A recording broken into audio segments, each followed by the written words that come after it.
اگر اس پر جاؤں تو وقت بہت کم پڑ جائے گا. ویسے ہی زیادہ تر لوگ چلے گئے ہیں. نہیں چاہتا کہ خامخواہ آپ کو زیادہ دیر تک یہاں پہ بیٹھا کے رکھا جائے, لیکن میری کوشش یہ ہے اور آپ سے گزارش ہے, اللہ کے واسطے آپ فجر کی نماز پڑھ کے ضرور سونا. اگر آپ فجر کی نماز نہیں پڑھو گے نا تو یہ جلسہ ہمارے لیے وبال جان بن جائے گا. اس جلسے میں جن لوگوں نے بھی تعاون کیا ہے ان کے تعاون کرنے کا کوئی فائدہ نہیں ہوگا. اس جلسے میں جن لوگوں نے بھی بھاگ دوڑ کیا ہے, جن لوگوں نے بھی محنتیں کری ہیں, ان کی محنت رائے گاہ چلی جائیں گی, بیکار چلی جائیں گی.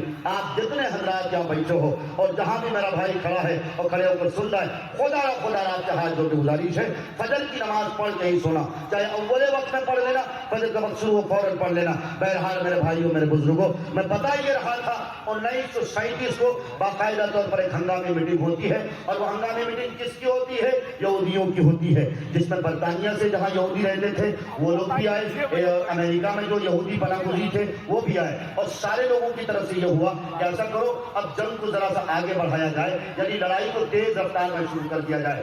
کیسا وقت ہے آپ کو پتا ہے 1937 کیسا وقت تھا, کیسی گھڑی تھی؟ وہ ایسا وقت تھا, ایسا سال تھا جس سال میں کہ ہندوستان بھی آزادی کی طرف آگے بڑھ رہا تھا, اور آزادی کی ساری تیاریاں ہندوستان میں ہو چکی تھی. لیکن کسی کو کیا معلوم کہ فلسطین اب زندگی بھر کے لیے اور شاید ہمیشہ کے لیے یہودیوں کے ہاتھ غلام ہونے جا رہا ہے. ادھر میرا ہندوستان گوروں سے آزادی کی تیاری کر رہا ہے, ادھر میرا فلسطین یہودیوں کے ہاتھ اپنے فلسطین کو دے رہا ہے اور غلامی کی زنجیر میں جکڑ رہے ہیں میرے فلسطینی بھائی. 1937 سے 1946 کے بیچ میں اتنی لڑائی ہوتی ہے, اور جب لڑائی ہوئی تب فلسطینیوں کا قتل عام ہوا, تب فلسطینیوں کے لاش بچھائے گئے, تب فلسطینیوں کے بچوں کو مارا گیا, ان کی بچیوں کو مارا گیا, ان کے ماؤں کو ذلیل کیا گیا, ان کے ماؤں کو دپٹوں کے اچھالا گیا, ان کے نوجوانوں کو بیچ چوراہے پہ کھڑے کر کے گولیوں سے بھونا گیا. میرے بھائیوں یہ تاریخ کے حقائق ہیں, ان یہودیوں نے ایسا ہی کیا. لیکن خیر بہرحال تاریخ آگے بڑھتی ہے. 1947 جس 1947 میں میرا ہندوستان آزاد ہو گیا اور ہم آزادی کی گولڈن جبلی بنا رہے تھے, اسی 1947 میں فلسطینیوں کو باقاعدہ شکست کا سامنا کرنا پڑا, اور ساتھ ہی برطانیہ اور اقوام متحدہ اور امریکہ کی طرف سے یہ فیصلہ سنا دیا گیا کہ فلسطین جو مصر کے حصے میں ہیں ان حصوں کو الگ ملک بنا دیا جائے, اور جہاں یہودی پناہ گزین ہیں یعنی یروشلم اور یروشلم کے متصل ایران اور یروشلم کے متصل اور اردن کے متصل جہاں سے حزب المجاہدین کی آج کل تھوڑی بہت فائرنگ ہو رہی تھی, بہرحال اس حصے کو اسرائیل کے ہاتھ میں دے دیا جائے. یہ فیصلہ باقاعدہ ہو جاتا ہے, اور 1948 کو باقاعدہ طور پر اسرائیل ایک ملک بن جاتا ہے, دستور بھی بن جاتا ہے, پوری دنیا اسرائیل کو ملک بنا بھی لیتا ہے, مان بھی لیتا ہے, تسلیم بھی کر لیتا ہے. اقوام متحدہ کی فہرست میں اسرائیل کا نام بھی گھوشت کر دیا جاتا ہے. لیکن فلسطینیوں نے اس وقت بھی ایک آواز اٹھائی کہ بتاؤ ٹھیک ہے یہودیوں کو ہم نے رہنے کے لیے جگہ دی, کرایہ دار تھے اور انہوں نے مجھ پر ظلم کیا, جبر کیا, میرے گھر بار کو چھین کر وہ آج یہاں آباد ہو گئے اور ایک شہری کی حیثیت سے آباد ہو گئے, اس نے اپنا ملک بنا لیا. لیکن یہ بتاؤ میرا قبلہ اول کے ساتھ تم لوگ کیا انصاف کرو گے؟ تو پتہ ہے اس وقت اقوام متحدہ نے کیا کیا؟ اقوام متحدہ نے یہ کہا کہ دیکھو گھبراؤ نہیں, ہم فلسطین مسجد اقصیٰ کو یہودیوں کے ہاتھ نہیں دیں گے, بلکہ ہمارا مسجد اقصیٰ میرے انڈر میں ہوگا, یعنی مسجد اقصیٰ اقوام متحدہ کے زیر نگرانی رہے گی. مسجد اقصیٰ پر کوئی ہاتھ نہیں لگا سکتا, تم لوگ آ کر یہاں نماز پڑھو گے, عبادت کرو گے. میرے بھائیوں میرے بزرگوں بہرحال کچھ ایسا ہی ہوا, لیکن فلسطینیوں نے اپنی لڑائی جاری رکھی, اپنا سنگھرش کرتے رہے, جدوجہد کرتے رہے, باقاعدہ طور پر مجاہدہ انہوں نے کیا, لڑائی لڑتے گئے, لڑائی لڑتے گئے, شکست کا سامنا کرنا پڑتا رہا, شکست کا سامنا کرنا ان کو پڑا. 1967 میں پھر سے ایک بار اسٹرائک ہوتا ہے, پھر سے ایک بار جنگ چھڑ جاتی ہے. اس 1967 سے 1968 کے بیچ میں تقریباً 50,000 فلسطینیوں کو پھر سے ایک بار شہید کیا جاتا ہے. تاریخ نے دوبارہ فلسطینیوں کا نرسنگھار کیا, فلسطینیوں کو پھر سے ایک بار جام شہادت نوش کرنا پڑا. کس کے لیے جام شہادت نوش کرنا پڑا؟ مسجد اقصیٰ کے خاطر. لوگوں یاد رکھو, جن